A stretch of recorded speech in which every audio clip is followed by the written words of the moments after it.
Yo, welcome back. This is GLP again. You know what I mean? If you like the content that I'm delivering, like, share, and subscribe. And leave a comment if you interested in the subject matter. Today we're going to be talking about excuses. Yeah, you know what I mean? What I see in a day on a political scale, on a social scale, and the quiet war against black men versus black women. Now, my take on this is pretty interesting because I don't really find a lot of people saying this. And then it's an election year. So, this is my take on this. Black men, for what I see, if black men got to stop making excuses, man. Like, for real. Like, y'all got to find y'all purpose. Real talk. If you don't ever find your purpose, man, like, you just like part of the problem, like, right now, bro. Like, and even a bigger issue, like, it's like, I understand the MGTOW stuff, I understand the manosphere stuff, it's certain little tools, and black men need our own spaces, you know what I mean? Because we have to set up a rite of passage for people. We have to like make real solutions, because most men, they're more rational. Like, when I see a guy struggling in life, I innately like, yo, I need to help this dude, but I'm not in a position to like take care of this dude as a father. I already got a son, you know what I mean? For real. But it's like, yeah, I'm gonna give you some advice. I'm gonna help you out. Whether it's business, whether it's women, whether it's whatever. I've been successful in all three. It's just this with me. It's like, I've noticed in the manosphere especially, where we want to talk about women all the day. And no doubt, that's like a big interest on a lot of men's minds. But how is it that you want to talk about women all day and listen to all these videos all day and not really listen on how to better yourself?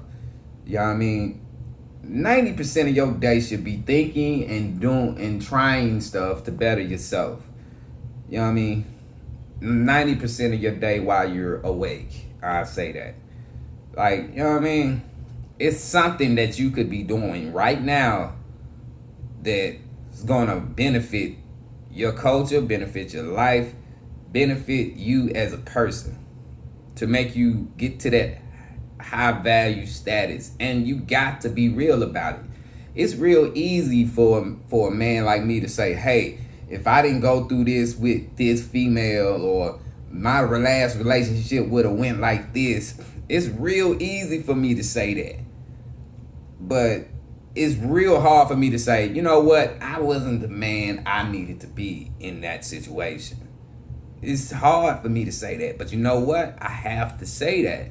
Every day I work for something, like, for real. And if I'm gonna seriously work on myself to become a better version of myself every day, I have to like, I have to be honest with myself. I'll be like, yo, nigga, that was real beta of me. Or, yo, my nigga, that was real foul how I did that. That was some fuck shit right there.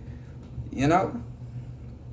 Excuse the cussing and stuff, and I know a lot of folks don't like that. But yo, I gotta keep it 100. I'm gonna try to keep it clean though. Anyway, now it's like, okay, nigga, I got a son. Yeah, I can listen to all these different videos on how to get women, but do I really need a woman right now?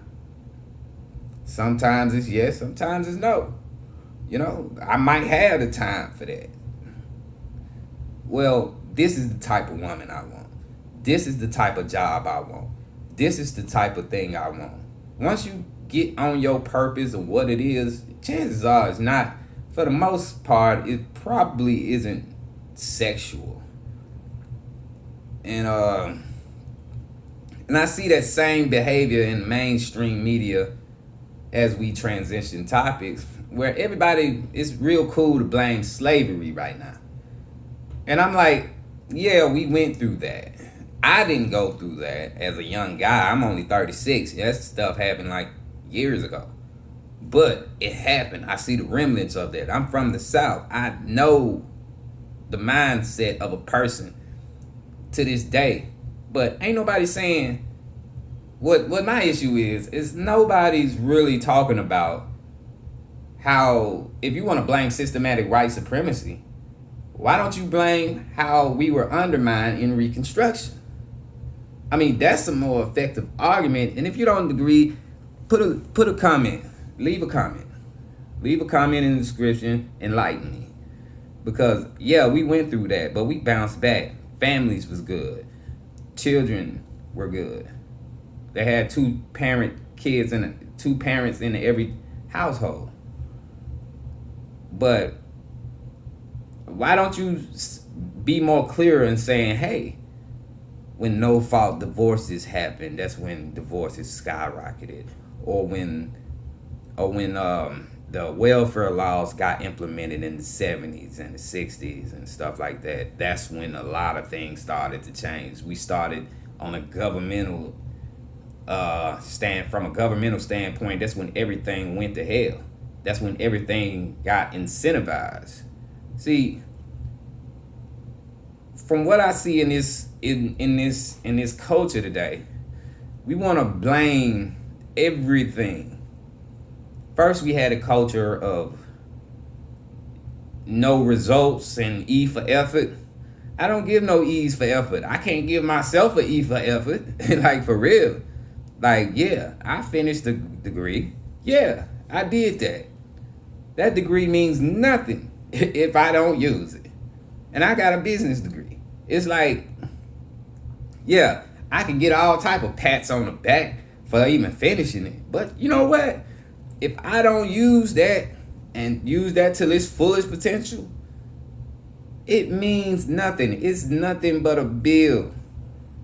Not for me, but you know, I've done a lot. You know what I mean? I got things to take care of, that type of thing. But still, like, just you know, you got to take agency. You got to take responsibility of your own self, like of your own stuff. You can't control these women out here. I'm only one guy.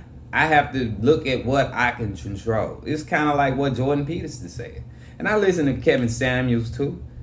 You know what I mean? It's like, but what Jordan Peterson said, before you change the world, clean your room first.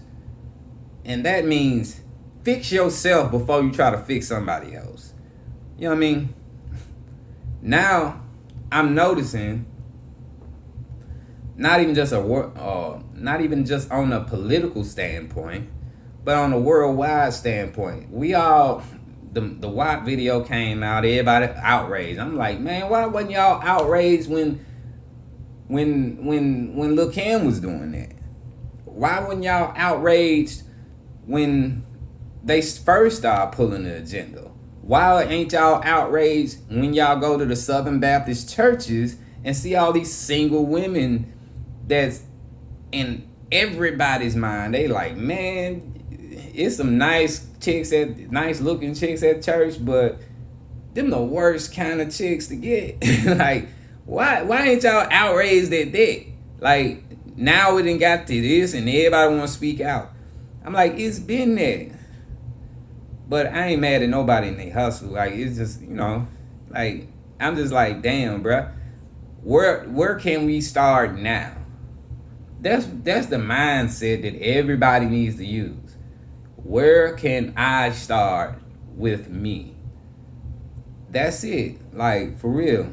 Now, some people done fix themselves to a point where they can look at those things. But I think the advent of social media has given everybody a platform, which is cool on a monetary basis, but they gonna use that money to control you.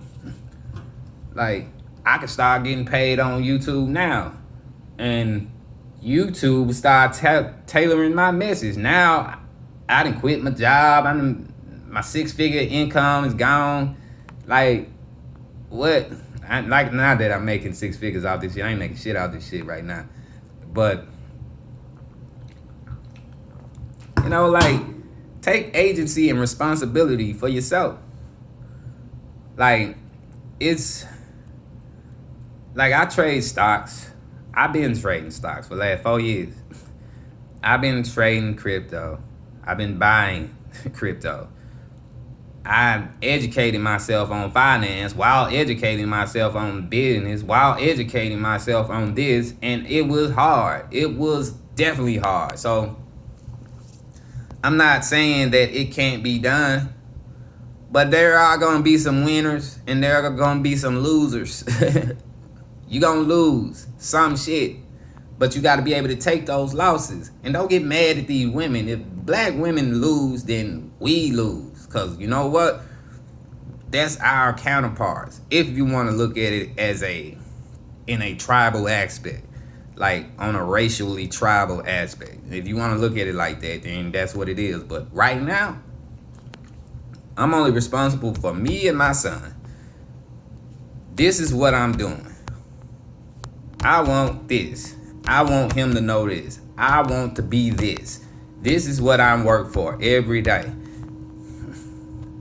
Now, do I have time to watch the WAP video? Yeah, I might have 2 minutes. Like, for real. Everybody talking about it. Fuck it. You know what I mean? 2 minutes. Damn, they really is going in on that junk. It ain't my cup of tea, really. That junk, and then I can only watch it once because I'm busy doing other things. But, I mean, it's pretty much in line with what's going on. Like for real, they probably got a lot of attention out of it, and you know, attention makes money. And they're starting to, on the side note, and on the marketing aspect of it, since women are in, like, especially in the black community, they're getting more educated than most black men, because black boys and boys in general are being left behind. So now your market is towards women. So if you do this, then I think, it's just my opinion, I could be wrong about this, I think every woman is sort of kind of flirts with that whole bi-curious, bisexual thing. So they have a deeper level of narcissism than an average man would. So to market the WAP video to men, that won't work. But to market it to women, that will work, because they have the resources to back that. They have the resources. That's what they want to hear. And since women are making more money, well, in some cases, women are willing to spend their money on certain things. Like 70 cents out of every dollar that a woman earns, she spends on like other stuff, but she rarely ever saves. They know that. Marketers know that. Psychologists know that. Like, that's who they market it for. They didn't market it for men. Men are lashing out at the video. Women eating that shit alive. And some of them, they're like, all right, I dug everything up until now. I'm like, how you dig everything up until now? And that's the straw that broke the camel's back. I don't get it. I really don't get it. I honestly don't. And and thing is, I kind of like the video, not necessarily the song. It's too hoish for me. Like, I ain't gonna lie to you, it's a little too hoish for me. But I ain't like I said yesterday, I'm not a hater. I'm not gonna hate on them. But the thing is, it's the wrong time and the wrong place for me. Like, for real. Look at all this stuff going on. Like, everybody's vying for attention. Everybody's like, Black lives actually matter now. White supremacy isn't just something that white folks didn't talk about and black folks did. All right. I see that. I get it. Like, but at the same time, it's the wrong time, wrong place. Black Lives Matter, they got something going on with the gay agenda and stuff. And I'm like, bro, that let me not say that. But, you know, it's just like, wow, the world's slick on fire. The economy is going down. Like, and this is what y'all choose to talk about. Like, how, if it needs to be an empowerment message, it needs to be an empowerment message right now. And that's what I did. That's what I'm doing for this video. And that's what I've done for this video. So, not a long conversation. Didn't really get into depth into too many things, but like, share, and subscribe. And if you want me to go into the depth a little bit further, leave a comment. And peace. I'm out.